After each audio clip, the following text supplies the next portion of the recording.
So Codling moth is a huge impact. And the reason that I'm talking to you, my neighbors, is because we're all in this together. Every apple tree, like Katie said, has Codling moth unless you're controlling it. We're certified organic, and so some of our controls we don't have this high on. We don't have some big gun controls, which I'm going to talk to you about in just a minute. So I need your help because any apple tree that's not controlled is harboring Codling moth, which is then spreading out to your neighbor's trees who may be trying to control that. So to understand how to control Codling moth, you need to understand something about the life cycle. These guys talked about the life cycle of apple maggot. I'm going to talk about Codling moth. So Codling moth spends the winter in the hibernacula, and basically it's a hibernating stage in the bark or in the soil under a tree. It emerges right around full bloom of Red Delicious, and as an adult, which is the next slide, this is the adult moth. You can see, I'm a geologist by training, you always have a Swiss Army knife for scale. They're quite small. They're maybe half an inch. These are not the moths you see flying around your lights, on your porch lights at night. They fly above the trees at dawn and dusk when the temperatures are above 70 degrees. They're quite distinctive. They're generally gray with this little copper color tip on the ends of their wings. These ones, yeah, like that sometimes. The adults fly around above the tree. They find each other. They mate. They lay eggs, typically on the leaves or the fruit. The eggs hatch and immediately begin burrowing into the fruit. We've seen this picture before. Here's the seed. This is the Codling moth larva. This black head is quite distinctive. This will remain in the fruit, eating the seeds and the fruit for 2 to 4 weeks. It will then emerge, pupate, and hatch as an adult and start it over again. So in the Methow year, we typically have 2 to 2.5, on a really long hot year, sometimes 3 generations. So we'll go through that over and over again. This is what the entry point looks like on an apple.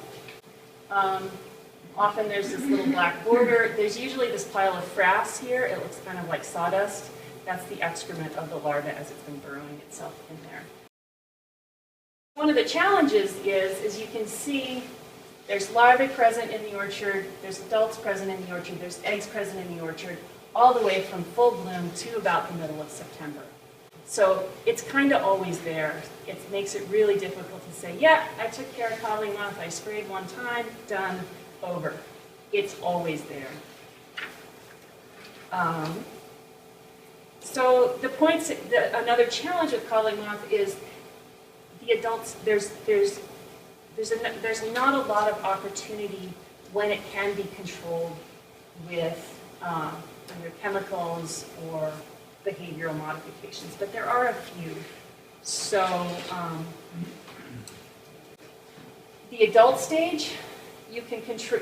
The adults don't feed at all, so the attract and kill that Dan was talking about for apple maggot doesn't work on Codling moth. They don't eat. They're only flying. Their only purpose in life is to fly around, find a mate, and lace it. So one way you can affect them is in orchards. We use something called mating disruption. And there's a couple different technologies that are used to disperse the pheromone within the orchard so that it makes it difficult for the male and female to find each other. That only works on a large scale, really best on a landscape scale, marginally well on smaller orchards. It won't work at all on a backyard tree because there's too many adults flying in and outside. You can sometimes trap them, although mass trapping doesn't work. So after the adults, you've got the eggs. This is the next stage at which you might be able to control them. Typically, we use oils or some other ovicide. I'm going to talk primarily about organic controls because that's what I do. If you have non-organic questions, Dan would be the one to ask about that. One problem with hitting the eggs, or a challenge, is the eggs of the Codling moth are pretty much present and being laid continuously throughout the summer. There's a little dip between generations, but they're pretty much always there. So any ovicide that you apply pretty much needs to be present throughout the summer. The larva is one where we like to hit them, so after the eggs hatch, you've got this little worm. It's very, very tiny. It's crawling around. It's trying to get to the seeds of the fruit. And it almost immediately starts to burrow in. So the larva is a stage where we can usually impact things with chemistries, but because they're only on the surface of the fruit for a short period of time, that material needs to be present when the larva is entering the fruit. In a grower situation, so what we use, you could use either a pesticide or we use a species-specific virus. One of the challenges with using a virus, because it's a live biological material, is it photodegrades really rapidly. And again, eggs are here all summer, larvae emerging all summer. We're using a very short-lived material, so we end up spraying a lot.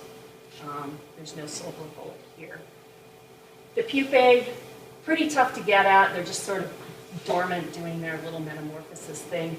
On a small scale, you can try tree banding. That's taking corrugated cardboard and wrapping the trunk of the tree.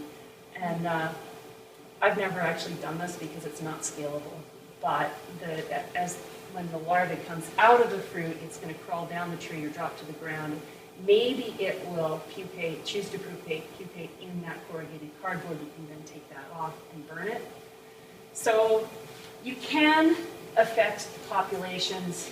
You know, we're really just going at population reduction. You can affect the population numbers at any stage, but they all have drawbacks. So tree banding is labor intensive.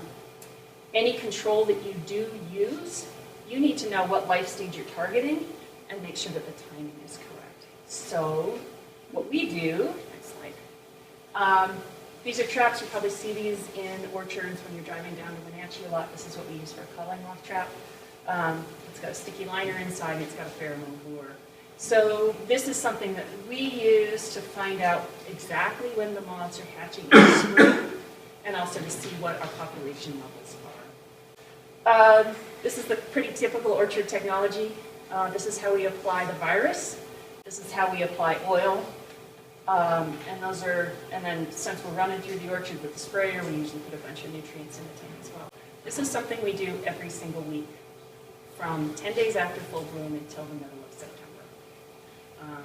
So what doesn't work? A lot of people wonder if they should be spraying a dormant oil on your trees. Dormant oil has zero effect on Codling moth. It's winter stage, it's barely metabolizing, it's under the dirt, it's in the bark of the tree. Dormant oil may control some other things that you have in your trees, but it won't have any effect on the Codling moth.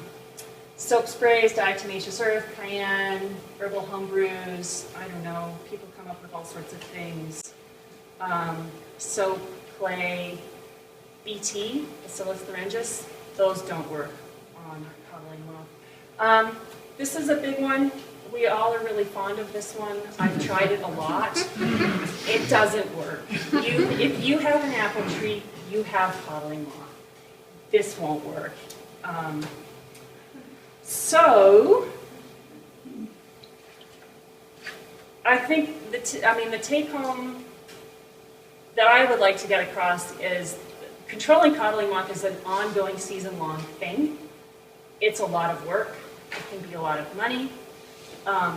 So I would encourage anyone who has apple trees or pear trees, because Codling moth infects both of those, on their place, to think long and hard about why you have those trees and how badly do you want them. And I think with the advent of apple maggot, I think we all need to think really hard about the purpose of those trees and if we want to continue to have those hosts in our yard.